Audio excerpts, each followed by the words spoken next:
গাজায় গণহত্যা এবং মানবতা বিরোধী অপরাধের অভিযোগে ইসরায়েলের প্রধানমন্ত্রী নেতানিয়াহুর বিরুদ্ধে গ্রেফতারি পরোয়ানা জারি করেছে আন্তর্জাতিক অপরাধ আদালত। একই সঙ্গে ইসরায়েলি সাবেক প্রতিরক্ষামন্ত্রী ইয়ুভ গ্যালান্ট এবং হামাসের সামরিক কমান্ডার মোহাম্মদ দেইফের বিরুদ্ধেও পরোয়ানা জারি করেছে হেগের এই আন্তর্জাতিক আদালত।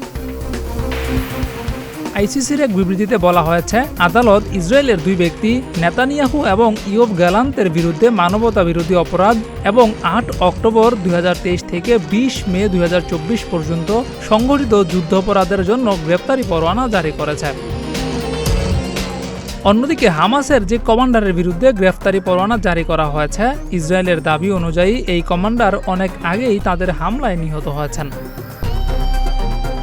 বিচারকরা বলছেন, ইসরায়েল ও হামাসের মধ্যে যুদ্ধের সময় যুদ্ধাপরাধ এবং মানবতা বিরোধী অপরাধের জন্য এই তিন ব্যক্তিকে অপরাধের জন্য দায়ী করার যুক্তিসঙ্গত কারণ রয়েছে। ইসরায়েল ও হামাস উভয়ই এই অভিযোগ প্রত্যাখ্যান করেছে।